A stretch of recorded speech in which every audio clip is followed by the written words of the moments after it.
கர்த்தருடைய பரிசுத்த நாமத்துக்கு மகிமை உண்டாகட்டும். இந்த நாளில் கூட நான் இங்கே வர ஒரு சூழ்நிலையே இல்லை. நம்ம எங்கேனா ஒரு இடம் வரோன்னா அது தேவனுடைய திட்டம் இல்லாமல் அது நடக்கவே நடக்காது. எங்கே ஒரு ஒரு ஒரு ஊழியத்துக்கு ஒரு வீட்டுக்கு உள்ளே நான் பிரவேசிக்கும் போது கூட கர்த்தர் என்னிடத்துல இந்த இடத்துக்கு இந்த இடத்துல போகாது அப்படின்ற ஒரு கட்டுப்பாடு கொடுத்துட்டே இருப்பாங்க. அந்த மாதிரி நான் எங்கே போனாலும் ஆண்டவரத்தில் ஒப்பு கொடுத்துருவேன். ஆண்டவரே, இந்த இடம் நான் போகணுன்னு நினச்சா நீங்கள் கூப்பிட்டு போங்க, இல்லைனா வேண்டாம். எனக்கு ஜெனிஃபர் கூப்பிட்டுட்டு இருந்திருக்காங்க, நிறைய முறை கூப்பிட்டாங்க. என்னால் வர்றதுக்கு சான்ஸே கிடைக்கல. ஸோ இன்றைக்கி எப்படி பார்க்கலாமா அப்படின்னு சொல்லிட்டு நினச்சேன். ஆனால் என் கணவர்கிட்ட கேட்கும்போது என்னுடைய பலவீனத்தின் நிமித்தமாக எப்படி போவ அப்படின்னு சொல்லி கேட்டாங்க. போகாத, வேண்டாம், உனக்கு முடியாது அப்படின்னாங்க.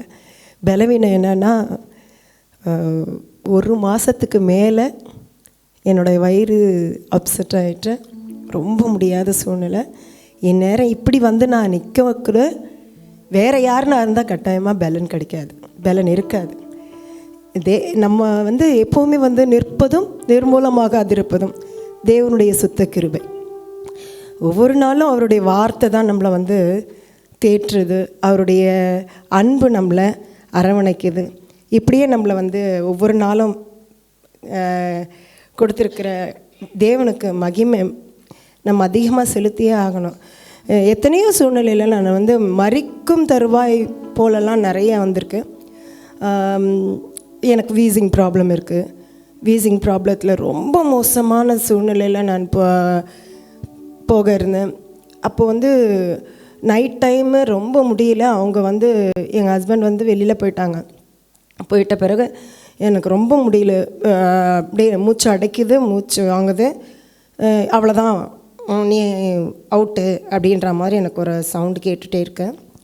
ஸோ நான் என்ன பண்ணேன், எனக்கு முடியலை, என்ன ஆண்டவரே பண்ணுறது, வெளியே போ நீ வெளியே போ அப்படின்ற மாதிரி கேட்குது. ஆனாலும் நான் வெளியே வந்துட்டு கேட் வரைக்கும் வந்துட்டேன். ஃபுல் கரண்ட் ஆஃப், இருட்டாயிருச்சு, ஃபுல் இருட்டு. அப்போ என்னால் நடக்க முடியாத நான் வெளியே வந்துட்டேன். நீ எப்படி ஏன் நான் வெளியே வந்தேன்னு நினைக்கிறேன், என்னால் முடியல, அடைக்குது, அவ்வளோதான், நான் உன்னை வெளியவும் கூட்டிகிட்டு வந்துட்டேன், பார் இருள் வந்துருச்சு, நீ அவுட்டு அப்படின்னு சொல்லிட்டு எனக்கு கேட்குது. அப்போது ஒரு கணீர்னு ஒரு சவுண்டு, நான் சாகாமல் பிழைத்திருந்து என் தேவனுடைய செய்கைகளை அறிவிப்பேன்னு சொல்லு அப்படின்னு சொல்லிட்டு அந்த வார்த்தையை நான் பிடிச்சிக்கிட்டேன். அந்த நிமிஷம் என் வார்த்தையை கூட வெளியே கொண்டு வர முடியாது. அந்த சிச்சுவேஷன் சுத்தமாக முடியல என்னால். நான் அப்போ சத்தமாக சொல்கிறேன், கேட்டுக்கிட்ட நின்றுட்டு, நான் சாகாமல் பிழைத்திருந்து என் தேவனுடைய செய்கைகளை அறிவிப்பேன், நான் சாகாமல் பிழைத்திருந்து என் தேவனுடைய செய்கைகளை அறிவிப்பேன்னு சொல்லிட்டு சத்தமாக சொல்ல ஆரம்பித்தேன்.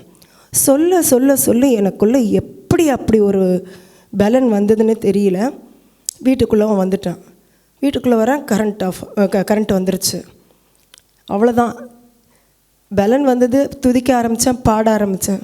இதுதான் என்னுடைய ஒவ்வொரு நாளுடைய தேவ பலன். இப்போவும் நான் வர முடியாத ஒரு சூழ்நிலையில் இருந்தும் கர்த்தர் என்னை கொண்டு இந்த இடத்துல ஒரு சாட்சியாகவும் பாடும்படியாகவும் கிருபை செஞ்சார். எனக்கு அபவ் 40. இப்போவும் கர்த்தர் எல்லா சூழ்நிலையிலும், ஒரு சூழ்நிலை கிடையாது, எல்லா சூழ்நிலையிலும் அவர் மட்டும் இல்லைன்னா நான் இல்லை, நான் மட்டும் இல்லை, இங்கே இருக்கிறவங்க எல்லாருமே இல்லை, இல்லையா? இந்த அவருடைய நல்ல கிருபைகளை நினச்சி ஒரே ஒரு சாங்கை,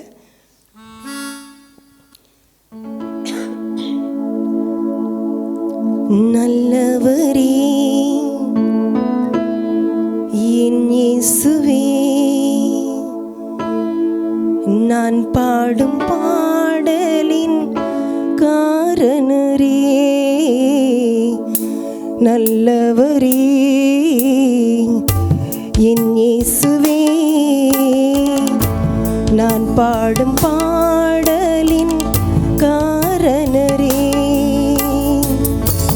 நன்மைகள் எதி பார்த்து உதவாதவர், ஏழை ஏழையாம் என்னை என்றும் மறவாதவர், நன்மைகள் எதிர்பார்த்து உதவாதவர்,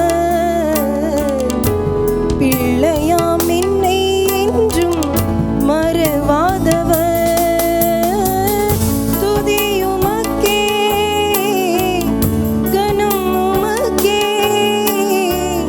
புகழும் மேன்மையும் ஒருவருக்கே, துதியுமக்கே கனம் உமக்கே, புகழும் மேன்மையும் ஒருவருக்கே.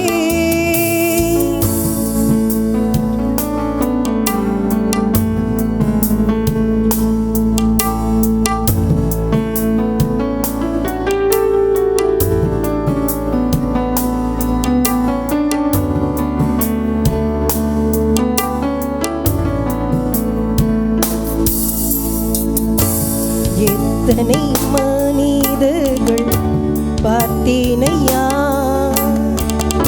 ஒருவரும் உம்மை போல இல்லையா. எத்தனை மனிதர்கள் பார்த்தேனையா, ஒருவரும் உம்மை போல இல்லையா.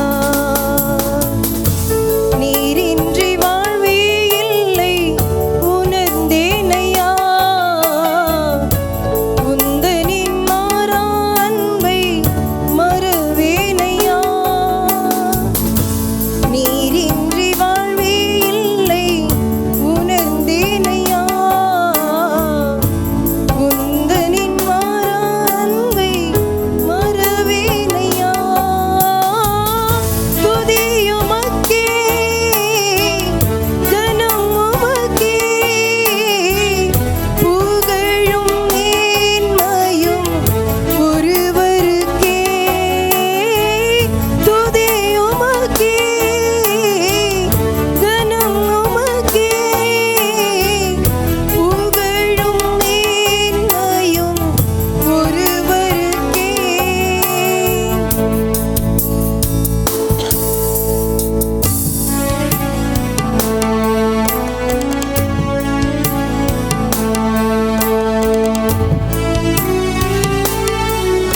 உமக்கே துதி, உமக்கே கனம், உமக்கே புகழ்.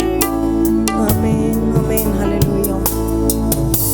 புகழும் மகிமையும் கனமும் எல்லாமே நம்ம இயேசு கிறிஸ்து ஒருவருக்கு மாத்திரம். ஹல்லேலூயா. Thank you so much.